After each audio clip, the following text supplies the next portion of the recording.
Taglay ng bida ang kapangyarihang walang kamatayan at mabilis na paggaling, ngunit ang nais niya ay mamatay. Samantalang ang bidang babae ay may kapangyarihang magdala ng malas. Kapag nahawakan siya ng sino man, daraanan sila ng walang katapusang kamalasan. Isang halik lamang mula sa kanya ay makakatawag ng pagbagsak ng bulalakaw. Ngunit iyon mismo ang gusto ng lalaking hindi namamatay. Bumalik tayo sa simula ng kwento. Natapos na ni Fuko ang kanyang paboritong manga, at naghanda na siyang tapusin ang kanyang buhay na puno ng kalungkutan. Ngunit biglang tinawag siya ng isang lalaki mula sa likod. Ipinaliwanag ni Fuko na kapag may humawak sa kanya, at paulit-ulit niya itong hinipo ng halos 2 minuto. Ngunit wala pa ring malas na nangyari. Nang siya ay malito, nakita ito ni Fuko, at nagsisisi siyang wala siyang tapang para tumalon. At nadamay pa ang iba. Ngunit biglang, lumabas mula sa lupa ang isang maliit na ulo, siya ang landam ng pagtalon sa pagitan ng mga gusali. Akala ni Fuko nakatagpo siya ng many akis. At nais nang tumakas, ngunit agad siyang hinawakan ng bida. Punong-puno ng kuryosidad ang bida tungkol sa kapangyarihan ni Fuko. Nais niyang mas kilalanin pa si Fuko, ngunit ayaw pa nitong magbunyag. Kaya hinawakan ng bida ang paa ni Fuko. At sa bubong ay pinaikot siya na parang malaking gulong. Agad natakot si Fuko, at napilitan siyang sabihin ang kanyang kapangyarihan. Kapag hinawakan ng sino man ang kanyang balat, sila ay aabutin ng walang katapusang kamalasan. At ganoon din ang ikinasawi ng kanyang mga magulang sa isang pagbagsak ng eroplano. Mula noon lagi nang nakatakip ng damit ang katawan ni Fuko.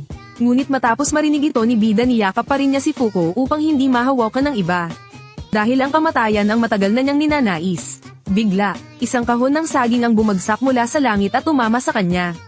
Samantala sinubukan ni Fuko na tumakas, ngunit nadulas sa balat ng saging. At nahulog mula sa mataas na gusali, parang katapusan na talaga. Naalala ni Fuko na hindi pa siya nakapaghanda at hindi pa nakaranas ng pag-ibig. At mamatay ng ganoon na lamang, kaya nagsimulang magsisi. Ngunit sa oras ng panganib lumitaw ang bida. At iniligtas siya, bagamat medyo kainahinang tingnan ang eksena. Nabuhay pa rin si Fuko. Pagkatapos dinala siya ng bida sa isang lumang apartment upang makipag-usap pa. At napahinto ang bida. At napaiyak si Fuko. Dahil sa kanyang kapangyarihan. Walang barbrong sabay nito ikinulong din nila si Fuko. Lumabas na ang mga nakasot ay bahagi ng isang sikretong organisasyon na siyang nag-aalis ng mga tagapagdala ng panganib sa mundo. Nang marinig ito, nataranta rin si Fuko. Ngunit matagal nang alam ng mga nakasot ang kapangyarihan niyang nagdadala ng malas. Kaya nagsuot sila ng guwantes. Nais nilang gamitin ang kapangyarihan ni Fuko para sa kasamaan. Ngunit hindi siya sumuko, bagkus hinarap ang posibilidad ng kamatayan. At bago mamatay, pinasalamatan niya ang bida sa paggupit ng kanyang buhok. Bigla isang kidlat ang bumagsak, at ang may hawak ng kapsula ay agad na kuryentehan. At natira na lamang ang isang nakasot, ngunit ginamit nito si Fuko bilang panakot, at inutusan ng bida na putulin ang sariling ulo at huwag nang mabuhay muli. Upang mailigtas si Fuko, walang alinlangang kinuha ng bida ang isang napakalaking taybak, at pinugot ang sarili niyang ulo saka inihagis sa nakasot. Nang makita ito ni Fuko, labis siyang naantig. Tunay ngang kamangha-mangha ang dalagang ito. Isang simpleng hawak lang niya sa bida. Agad dumating ang isang truck ng langis. At ang bida ay walang takot na nilalang. Kahit madurad siya ay muli siyang mabubuhay. Kung ganoon ang epekto ng isang hawak, paano pa kaya kung mas matindi ang pagdikit? Tulad ng malapitang yakap, baka sumabog na ang mundo. At hindi na makapaghintay ang bida na subukan ito. Bagamat iniligtas siya ng bida, hindi ibig sabihin ni Fuko na ialay ang sarili. Ngunit kung nais niyang iwasan ang gulo, kailangan niyang mag-isip ng paraan upang makaalpas. Kung hindi mawawala ang kanyang unang pagkakataon, ginamit ni Fuko ang buong talino.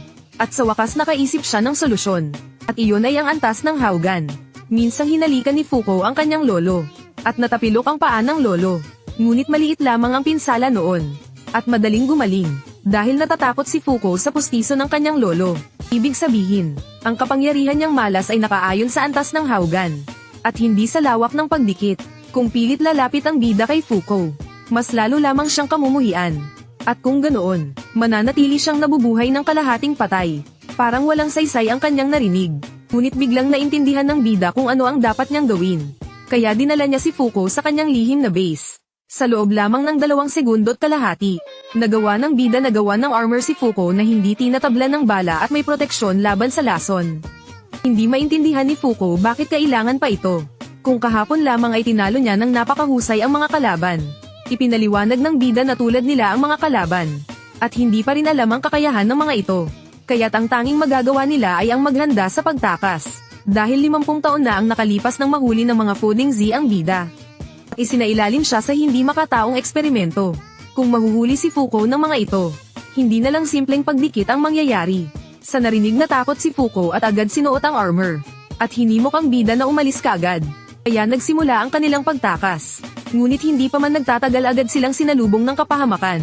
Bagamat handa ang bida, napakabilis ng galaw ng robot. Isang suntok lang ay tinilapon na siya. Nag-alala si Fuko para sa kanyang kaligtasan. At mabilis na lumapit upang tingnan siya. Ngunit hindi niya makontrol ang sariling katawan at umatras. At dumaikit siya sa isang misteryosong lalaki. Anong uri ng kapangyarihan mayroon ang taong ito? Na nagawa niyang hindi makagalaw si Fuko. Nakatitig ng husto ang robot. Ginamit ng bida ang kakayahang muling mabuo upang makawala sa pagkakagapos. Akala niya darating na ang oras ng tagumpay. Ngunit bahagyang itinaas lang ng robot ang kamay. At bumagsak agad ang bida sa lupa. Naintindihan ng bida na para talunin ang robot na ito, kailangan muna niyang malaman ang kakayahan nito. Habang nag-iisip siya, muling sinuntok ng robot ang bida at tinilapon siya. Ngunit nakapagtataka, ngayon ay nakagalaw na ang bida. Ibig sabihin hindi pa mamanhid ng nerbiyos ang kakayahan ng robot. Samantala nag-aalala si Fuko, at itinuro ang lalaking nasa likod at sinabing siya ang nagpahinto kay Andy. Ngunit hindi sumang-ayon ang bida. Dahil mula sa huling atake, naramdaman niya ang kakaiba. Pareho